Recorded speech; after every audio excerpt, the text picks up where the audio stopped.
Quand un président revendique plus de 98% des suffrages, peut-on encore parler de démocratie? Ou n'est-ce qu'un théâtre pour perpétuer le pouvoir en place? Au Cameroun puis en Tanzanie, les rues se sont remplies après des élections jugées truquées.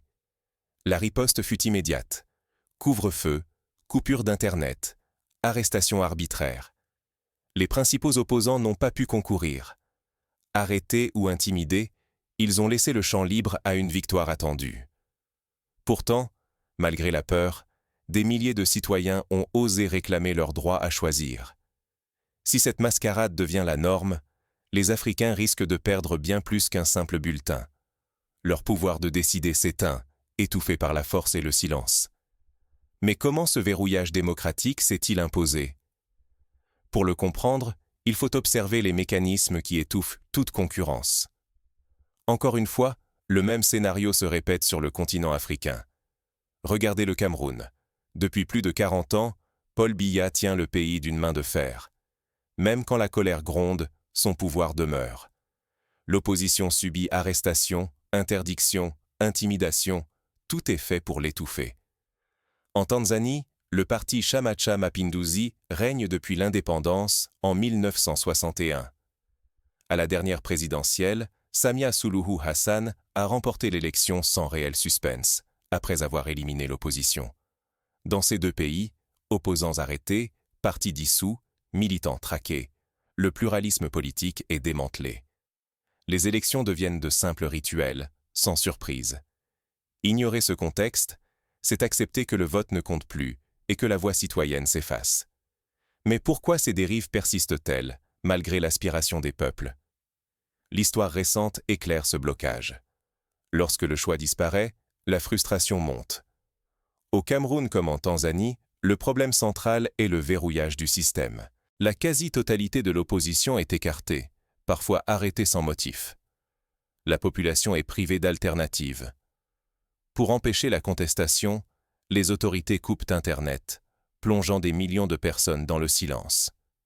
Ces coupures servent à isoler, décourager, étouffer tout mouvement naissant. Des lois ambiguës permettent de criminaliser l'opposition ou de réduire au silence les journalistes.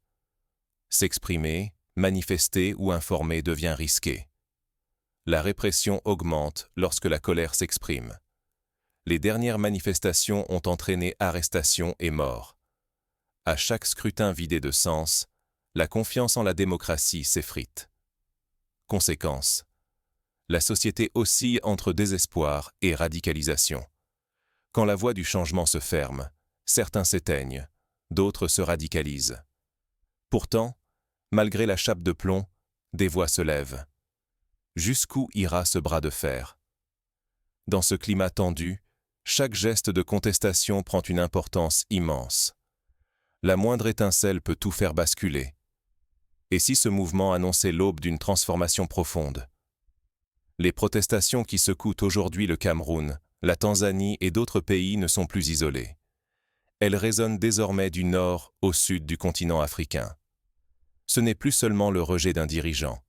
Une génération entière de jeunes Africains réclame le droit de choisir, refuse les élections verrouillées et exige que sa voix soit entendue. La vague dépasse toutes les frontières. De Douala à Dar et Salam, la colère gronde, portée par une volonté commune de dignité et d'autodétermination. Les autorités ripostent, arrestations, coupures d'Internet, couvre-feu.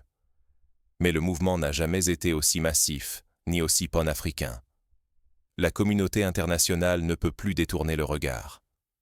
ONG et médias dénoncent la répression, la brutalité policière, la disparition du pluralisme. Les droits fondamentaux chancellent sous les yeux du monde. L'enjeu est immense. Rater ce tournant, c'est risquer l'enlisement et le désespoir d'une jeunesse privée d'avenir. L'Afrique pourrait alors sombrer dans une crise bien plus large que le verdict d'un scrutin. Comment transformer cet élan collectif en levier pour l'avenir du continent? Pour agir, il faut examiner les stratégies concrètes qui émergent sur le terrain. Quels leviers les citoyens africains peuvent-ils saisir pour refuser le silence? Le changement ne descend jamais d'en haut. Il naît de l'engagement de chacun. Face à des systèmes verrouillés, rester inerte, c'est laisser la démocratie s'éteindre. S'impliquer, c'est refuser l'effacement de sa voix et peser sur le destin collectif. La première étape, c'est la vigilance citoyenne. Soutenir la presse indépendante, c'est défendre le dernier rempart contre la désinformation et la censure. Chaque abonnement, chaque partage, chaque signalement compte pour maintenir la lumière sur les abus. Ensuite, il faut bâtir des alternatives d'expression. Quand les médias officiels ou Internet sont coupés, des blogs, des groupes de messagerie chiffrés ou des journaux citoyens permettent de contourner la censure. Ces espaces donnent voix à ceux que le pouvoir veut faire taire. Il faut aussi exiger des réformes concrètes, des lois électorales transparentes, la libération des opposants, la fin de l'exclusion des voix alternatives. La mobilisation collective rend ces avancées possibles. Enfin, rien n'est durable sans une éducation civique solide. Former la jeunesse à ses droits, c'est garantir une génération informée et engagée, qui ne prendra jamais la démocratie pour acquise. L'inaction cautionne le statu quo. Chaque engagement, même modeste, ouvre la voie à une Afrique où chaque voix compte. Mais ces efforts suffisent-ils vraiment à ébranler des systèmes aussi verrouillés? Il reste à voir comment transformer cette mobilisation en véritable changement politique. À vous de décider si l'histoire tourne en boucle ou si vous brisez le cycle. Dans ces élections confisquées, chaque silence pèse lourd. Fermer les yeux, c'est offrir deux mains à ceux qui prennent le pouvoir pour un droit héréditaire. Pourtant, tout reste possible. De Douala à Dar es Salaam, des citoyens exigent le droit de choisir, d'être écoutés. Leur courage montre que l'action collective fissure les systèmes verrouillés. En s'informant, en relayant, en soutenant ceux qui défendent le pluralisme, chacun refuse que l'Afrique soit vouée à des élections sans enjeu. Le choix commence par une question. Que ferez-vous aujourd'hui pour que votre voix compte demain? La démocratie ne survit qu'à travers la vigilance et l'engagement de toutes et tous.